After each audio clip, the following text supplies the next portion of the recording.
McKinsey a bénéficié de près de 4 millions d'euros d'argent public pour la réforme des APL.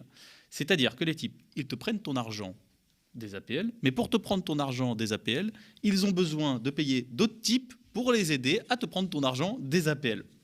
Elle est pas belle la vie, L'un des seuls pays du monde où le pouvoir d'achat a continué à progresser en moyenne et où la pauvreté n'a pas augmenté. À l'écouter, il est un président formidable, il a redressé l'économie du pays et réduit les inégalités. Alors à Blast aussi, on a fait son bilan économique, mesure par mesure, afin de bien comprendre ce qu'il a fait en 5 ans. Surtout pour comprendre ce qui nous attend s'il est réélu pour 5 années supplémentaires.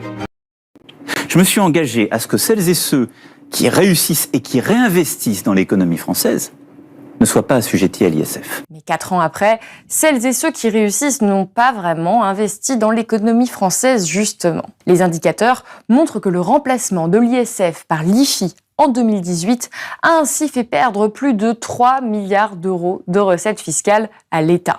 Et en mieux, elles ont accru la concentration des dividendes chez les plus riches. C'est normal. Les pauvres, c'est fait pour être très pauvres et les riches, très riches.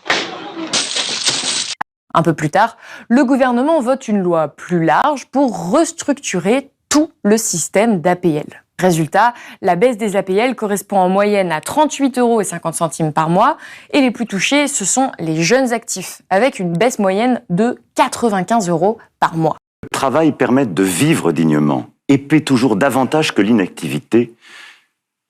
Nous conduisons en ce moment même une indispensable réforme de l'assurance chômage. Seulement, c'est tout simplement faux. 96% des chômeurs indemnisés perçoivent sur un an une allocation mensuelle inférieure à leur ancien salaire.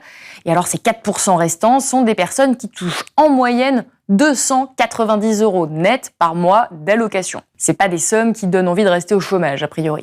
Au lieu de baisser des impôts que paient les plus modestes, comme la TVA par exemple, le gouvernement a globalement baissé les impôts pour une partie des classes moyennes et pour les plus riches. Cet article de Libération montre que les allègements sur la fiscalité des plus riches ont surtout profité aux actionnaires propriétaires qui se sont pris de passion pour les dividendes moins imposés que les salaires. Mais dans l'ensemble, la tendance est toujours la même, alléger les taxes des plus aisés. C'est bon pour le gouvernement d'avoir un contrôle extérieur. Parce qu'on ne gouverne pas de la même façon quand on a un contrôle extérieur. Avoir un contrôle parlementaire, c'est une discipline. Et là, il nous disait donc plus de parlement, plus de démocratie, plus de contrôle. Oui, là, oui, il nous disait ça, oui. Mais là encore, ça a été balayé assez rapidement. En fait, il y avait travail fait par les sénateurs, que depuis 10 ans, McKinsey n'a pas payé d'impôts. On se dit, première question, mais que fait l'État? Que fait l'administration? Quelle justification pouvons-nous avoir aujourd'hui de cette situation de défiscalisation totale des bénéfices de McKinsey réalisés en France? Quand les ministres et l'administration vous disent « on ne savait pas », ils mentent. Je pèse mes mots, je prends mes responsabilités en le disant, ça n'est pas vrai. Hein? Il le sait. Lui aussi. Non, mais il le sait que ça va finir oui. par exploser cette affaire et devenir un scandale d'État, parce que c'est un scandale d'État. Donc, effectivement, quand vous déposez devant une commission d'enquête parlementaire, eh bien, vous prêtez serment, et si la commission considère que vous avez menti, elle va transmettre au parquet parce que c'est un faux témoignage. J'ai l'habitude. Vous avez parlé tout à l'heure de l'affaire Alstom. Le signalement d'Olivier Marleix au parquet de Paris sur les risques de corruption évidents, il a été transmis il y a presque 5 ans. Et ça dort paisiblement. Je sais où il est un des sujets de mon livre. Hein, et donc, on a liquidé la candidature de François Fillon pour permettre l'élection d'Emmanuel Macron. Et de nouveau, je prends mes responsabilités. Avoir conscience qu'on ne perçoit pas l'impôt de quelqu'un qui devrait le payer. Oui, mais vous avez ce qu'on appelle les éléments constitutifs de l'infraction. C'est-à-dire un ministre des Finances qui sait, un ministre de la Santé qui sait, des chefs de cabinet qui savent, des directeurs de cabinet qui savent, des membres de commission d'appel d'offres qui savent et qui ne se posent pas cette question. On peut s'interroger, on peut se demander pourquoi cette inaction de 10 ans. Alors, avant, suis désolé, les liens de cet ancien directeur, donc c'est tous les espèces d'allers-retours, tous les pantouflages, c'est-à-dire toute cette connivence entre la haute fonction publique d'État et les grandes sociétés, qui passent leur temps à se faire des renvois d'ascenseur et à se gaver. Je suis désolé. Là, aujourd'hui, j'ai pas les chiffres, je vais pas les calculer. Je crois que la commission d'enquête l'a montré. Elle a montré qu'il y avait des missions qui étaient intéressantes, des missions qui ne servaient strictement à rien. Payer 500 000 euros pour cerner, je crois, les enjeux du métier de l'enseignement. Non, mais attendez, je veux dire ça. Il y a un truc qui est bien aussi, c'est les 4 millions d'euros pour retirer 5 euros sur les APL des jeunes. Oui. Ça, c'est sympa. Non, mais attendez. Il faut dire les choses en face. La France est devenue, depuis déjà un bon moment, mais surtout dans le mandat d'Emmanuel Macron, une république bananière.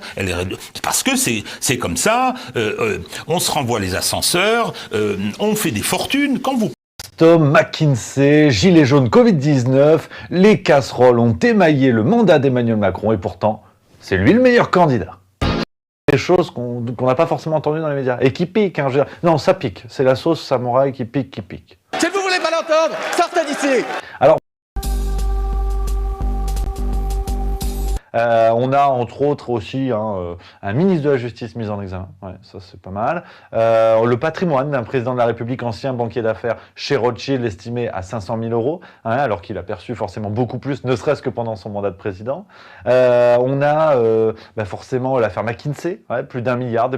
Ministre de la Justice, vous l'accepteriez? Sûr? Ah oui, sûr. Vous voulez que je vous le signe? Ouais.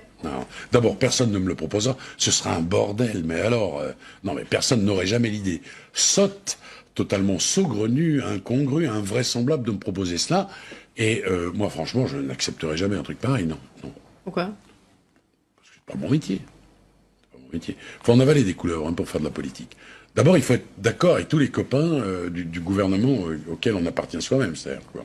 Il faut manger son chapeau de temps en temps, non, c'est une discipline, c'est un exercice, j'en ai pas les compétences, et puis... La question va se poser, comment Éric Dupond-Moretti peut toucher de l'argent d'un type ou d'une société qu'il n'a jamais défendu en tant qu'avocat? Pourquoi ce type et où cette société lui donne autant de pognon? Alors Éric Dupond-Moretti, qui a récupéré les 100 000 baloches, va virer 75 000 euros sur le compte d'un garagiste à Monaco pour l'achat d'une Maserati Grande Cabrio noire. Ouais. Il gagne à peu près 3 millions, dit-il, chez Rothschild entre 2008 et 2012. Oui, c'est lui-même, selon ses propres déclarations. Lui-même qui le dit, on est entre 3 et 3 millions 2. Et il arrive en politique en 2014, on est juste après l'affaire Cahuzac, il doit faire une déclaration de patrimoine, il dit « j'ai que 156 000 euros de patrimoine ». Alors tout le monde regarde ça en disant « c'est bizarre, il y a plein d'argent qui a disparu, il a claqué un... » C'est ceux qui aujourd'hui ont décidé d'être les somnambules du 21e siècle. Honte à eux. Nous sommes debout, nous sommes en marche et nous irons au bout. Mais je veux autre chose avec vous pour mon pays. Mais pas ça, pas ça, pas ça. Moi je n'en veux. C'est que vous, partout, vous alliez le faire gagner. Vous alliez le faire gagner.